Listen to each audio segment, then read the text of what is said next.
Something massive just happened, and almost nobody is talking about it. While you were busy living your life, going to work, paying your bills, the rules around your retirement just changed in a way that could cost you or save you tens of thousands of dollars, depending on whether you know what's coming. This is not a drill. This is not clickbait. What the Trump administration just quietly did to the American retirement system is one of the biggest financial shifts this country has seen in decades, and the mainstream media is barely covering it because, frankly, most people's eyes glaze over the moment someone says the word retirement account. But you need to stay with me right now, because this directly affects your money, your future, and your family's financial security. If you have a 401k, if you're planning to have one, if your parents have one, or if you've been told your whole life to just max out your 401k and you'll be fine, then what I'm about to tell you changes everything. So before we go any further, hit that like button right now and subscribe if you haven't already, because we cover exactly this kind of news, the financial shifts that the mainstream won't break down for you in plain English.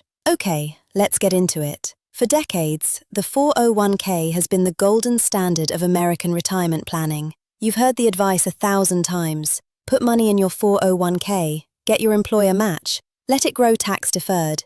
Don't touch it until you're 59 and a half. That was the playbook. That was the promise. Work hard, contribute consistently for 30 or 40 years, and by the time you retire, you'll have a nice fat nest egg waiting for you. Millions of Americans built their entire financial future around that promise. And now, quietly, without a big press conference, without a primetime announcement, the foundations of that system are being restructured right underneath your feet. Now, let's be very clear about what's actually happening, because there's a lot of noise online, and you deserve the real story. This isn't just one single change. It's a series of policy shifts, executive decisions, and legislative moves that together are fundamentally altering what the 401k looks like, how it works, who benefits from it, and what's being positioned to replace or supplement it. The Secure 2.0 Act laid some of the groundwork, but the current administration has been pushing things even further, and the direction things are moving in should have every working American paying close attention. Let's start with what's already changed. The required minimum distribution age, that's the age at which the government forces you to start withdrawing money from your 401k,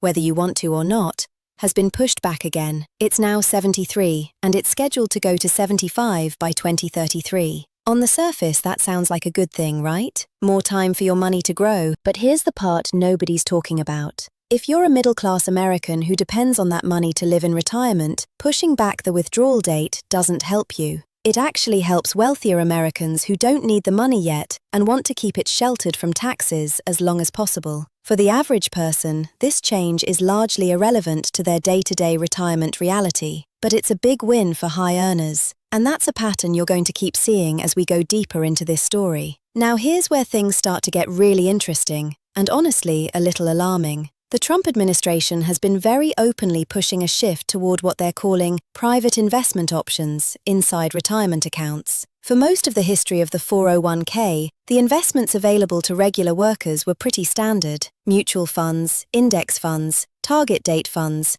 maybe some company stock. Safe, regulated, relatively boring instruments. But there's been a major push, backed by Wall Street, private equity firms, and now supported at the policy level, to open up 401k accounts to private equity investments. We're talking about the same kinds of high-risk, high-fee investment vehicles that used to be available only to ultra-wealthy investors and massive pension funds.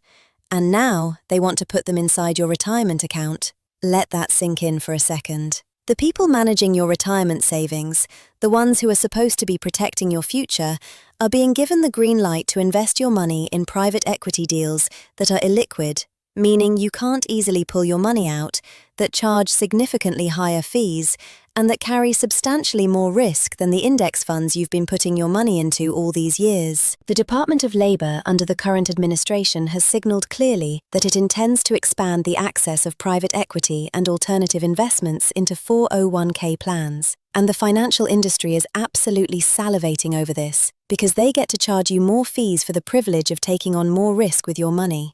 Now, I want to stop here and be completely fair, because not everyone agrees this is a bad thing. There are legitimate financial experts who argue that private equity historically delivers higher returns over long periods of time, and that regular workers deserve access to the same investment tools that billionaires use. There's a real argument there. The problem is that private equity's higher returns come with a lot of asterisks.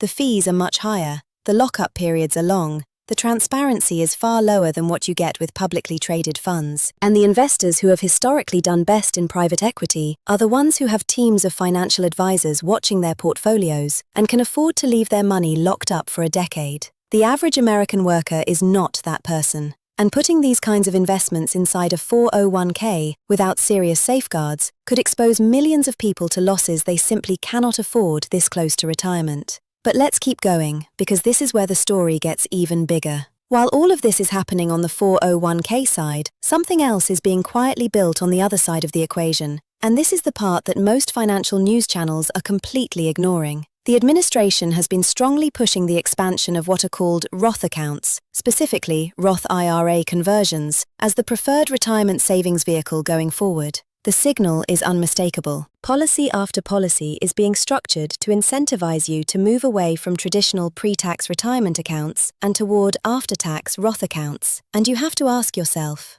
why? Why would the government want you to pay taxes on your retirement savings now instead of later? Here's the honest answer. The government is looking at a debt clock that is spinning out of control. The United States has over $34 trillion in national debt, and it keeps climbing. Traditional 401k accounts represent trillions of dollars in deferred tax revenue, money the government is owed but hasn't collected yet. By pushing everyone toward Roth accounts, where you pay taxes up front, the government gets its money now. It accelerates tax revenue collection. It's a massive fiscal strategy disguised as retirement planning advice. And while Roth accounts genuinely are a great tool for many people, especially younger workers who are in lower tax brackets right now, the rush to convert everyone to Roth isn't primarily about helping you. It's about helping the government's balance sheet.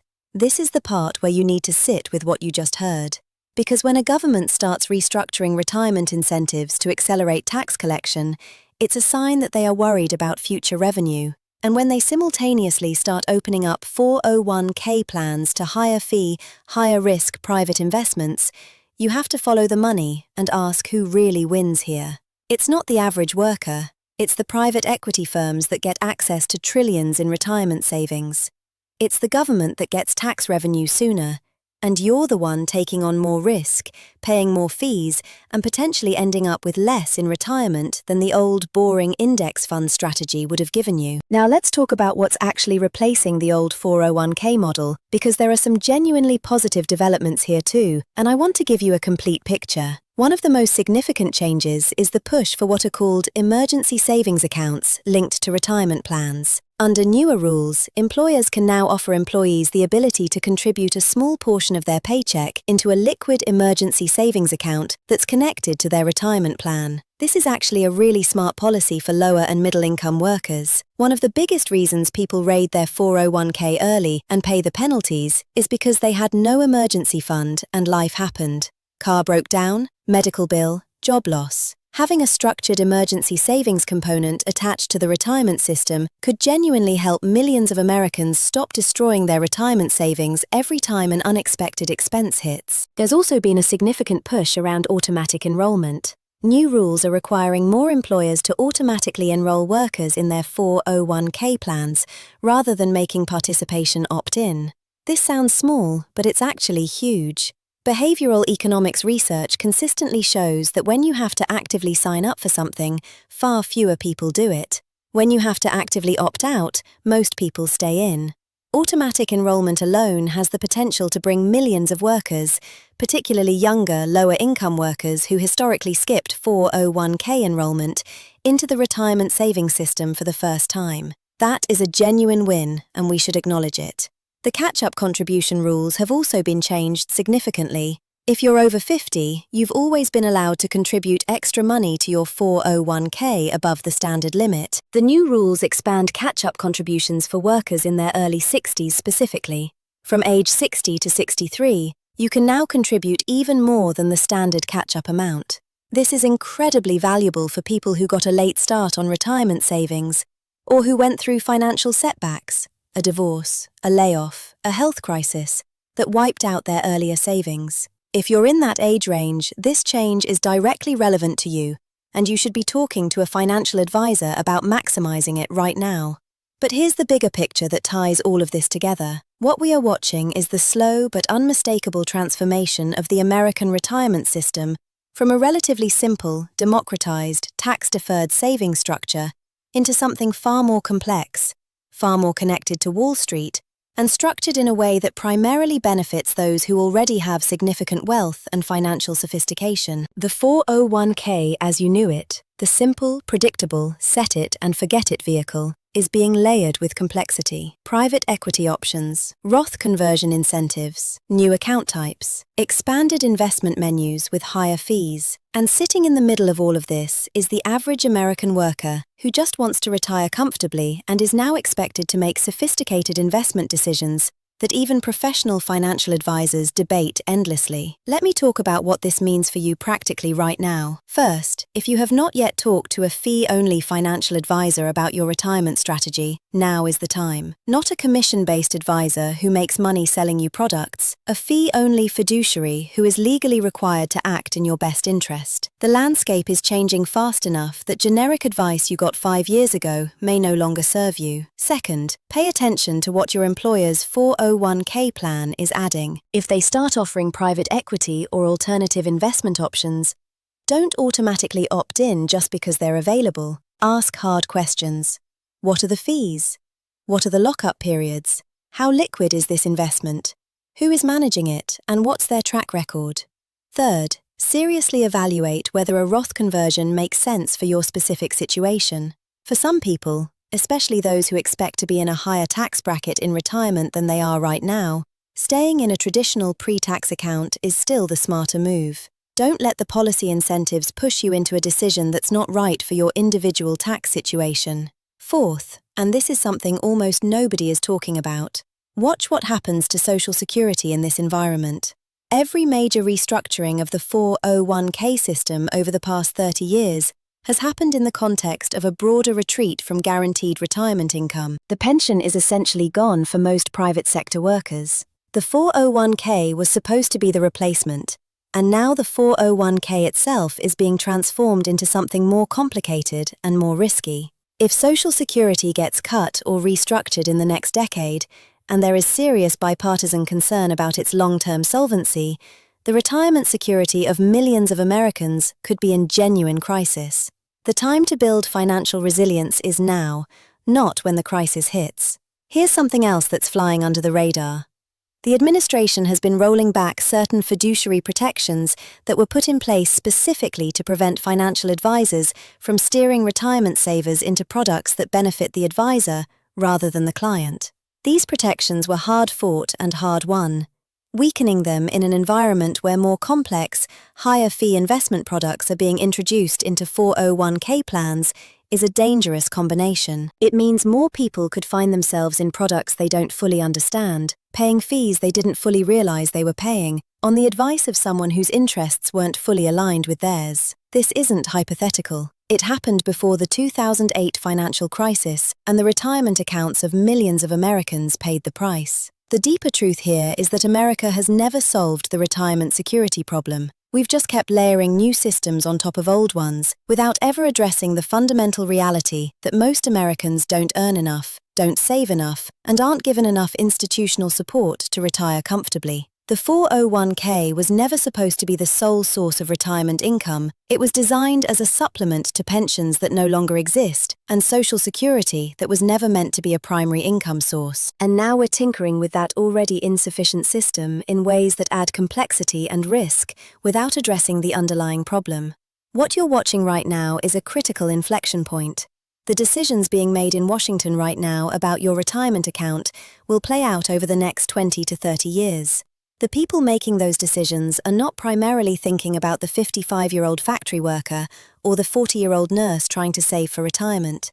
They're thinking about budget scores, political wins, and in some cases, the very loud lobbying voices of the financial industry, which means you have to be your own advocate. You have to pay attention. You have to understand what is changing, why it's changing, and how to position yourself in response. The old 401k playbook, contribute, diversify, forget it, retire, is not dead. But it is being complicated. And the people who will come out ahead in this new environment are the ones who understand what's happening and make informed, proactive decisions. The people who get hurt are the ones who assume the system is still working the way they were told it always worked, and never look up until it's too late. So here is what I want you to do right now. If this video gave you clarity on something that felt confusing or scary, drop a comment below and tell me what was the one thing that surprised you the most. Was it the private equity push? The Roth conversion incentives? The rollback of fiduciary rules? I genuinely read these comments, and your responses shape the topics we cover next. And if you know someone, a parent, a sibling, a friend, a co-worker, who has a 401k and has no idea any of this is happening, please share this video with them right now. Not tomorrow, right now, because this is exactly the kind of information that gets buried under celebrity news and political drama, and the only way it reaches the people who need it is if those of us who care share it. Hit the share button, send it in a text, post it in a group chat. You might genuinely be doing someone a financial favor that changes their life. Stay informed, stay ahead, and we'll see you in the next one.